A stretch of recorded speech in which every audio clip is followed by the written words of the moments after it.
going slightly mad. I'm going slightly mad. Hello.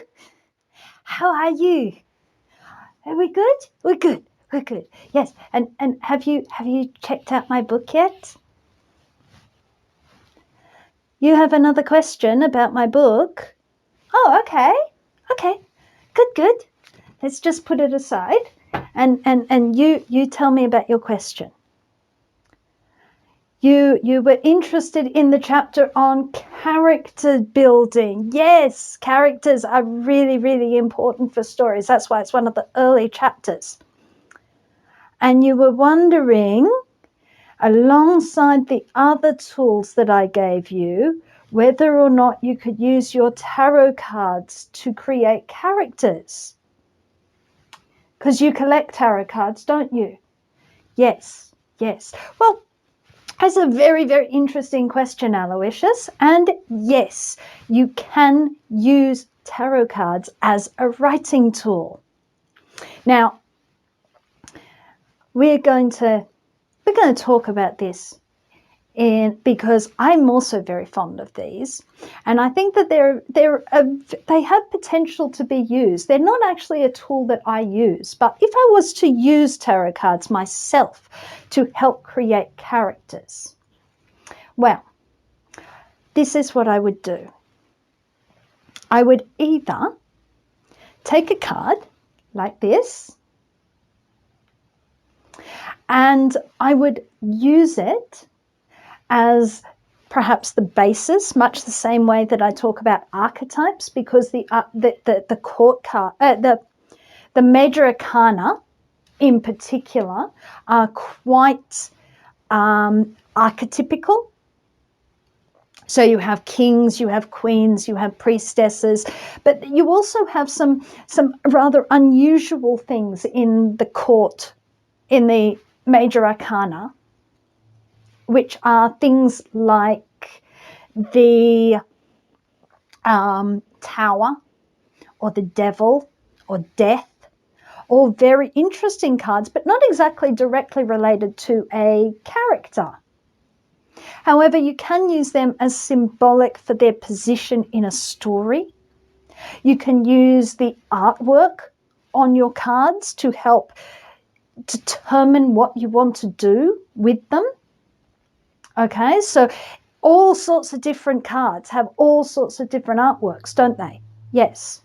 I would say that some of the fluffy light and love are going to be a bit difficult to use in terms of character development, because without that darker edge to them, your characters are going to seem a little bit one-dimensional, not even two-dimensional. They're just going to seem a little bit fluffy. Which, if you're going for fluffy, that's fine. But I would try to look for a deck that has a bit of an edge. Yes, I know you have quite a few decks with edge. Yes. So you could use them like that. The court cards are also very, very strong characters that you can use in the minor arcana. So the court cards are another group that you may wish to use, like these. Probably too hard to use most of the minor arcana numbered cards, though you can use them to give tropes or types to people. So for instance, the Eight of Pentacles is about hard work. The Four of Pentacles is the miser. So these are actually characters. You need to dig a little. Sometimes the artwork will help you if you go digging around in them. How else could we use them, do you think, Aloysius? Well, yes, you can certainly give your characters a reading to see how you want to put them in their story. Ask them how they're going to react, how they would react in a given situation, what's standing behind them, what's standing up against them. You could do a reading where you have a card for every chapter in your book.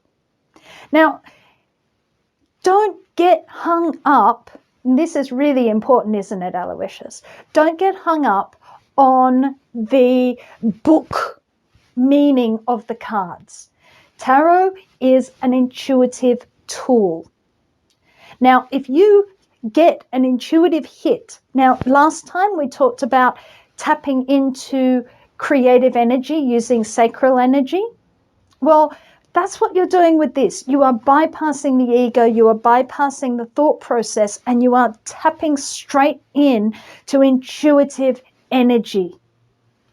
So being an intuitive tool, you take first what you get from the image. Look at the image, use the image. Do not, as much as you possibly can, unless you are finding yourself exceptionally stuck, look at the book. The book is one interpretation, but it is not your interpretation. You do not need to use a book to tap into your own intuition. Everything is about your intuition because it's your story. So, do you think that would help, Aloysius? Yes? So what sets of cards do you like? Oh, Deviant Moon, that's a nice set. And you like the Wild Unknown, yes. And you like the Mary L. Tarot. So there are some that we quite like. Yes, I like those too. Oh, and you like the Otherkin, don't you? You have an Otherkin tarot. That's a bit harder to look at because the drawings, although exquisitely beautiful, are much more surreal and don't have as much detail as some of the others. But a whole load of these things as tools. You can use them as starting off to start your story, use them as story starters, especially the highly detailed ones. Yes, like the Deviant Moon, that's highly, highly detailed. I think you could write some really interesting stories from that, Aloysius. Yes, indeed. So that's what our thoughts on using tarot cards are. Yes, there is a place for it, but it is an intuitive tool. Any tool that you use is just designed to bypass your ego and bypass your thinking self and get to your writing self. Don't let this become a crutch, okay? You want to get used to trusting your own instincts and your own intuition. You do not want to make it so I can't write a story without my deck of cards. I can't write a story without you. No.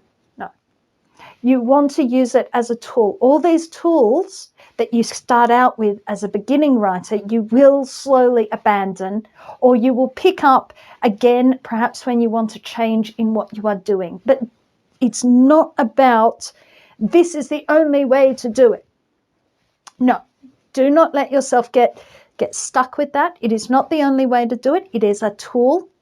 It may or may not be useful for you, but it is worth having a look at. Is it not, Aloysius? Yes. You're going to go out and start playing with your cards? Okay. So I hope that helped you. Have a look at my book to see if there is anything else you might be interested in and to get those really important skills to help you write that first draft. Remember, we have other services that can help you, like what? Like mentoring. Oh, yes. A whole hour over Zoom, one-on-one, yes. And what else?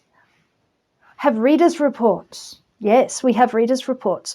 We read your book for you, your manuscript, and let you know where it is and where it isn't working so that you don't get rejected over and over and over again and not know why. It's helpful. So that's all from us, isn't it, Aloysius? Yes, that's all from us today. And we'll see you later. Bye-bye. Der Wolkerfinger, ich bin ja Jesus. Bye-bye. If you would like to support this channel, come across to the Black Cockie Press website www.blackcockiepress.com.au, where you will find books and other materials to help with your writing.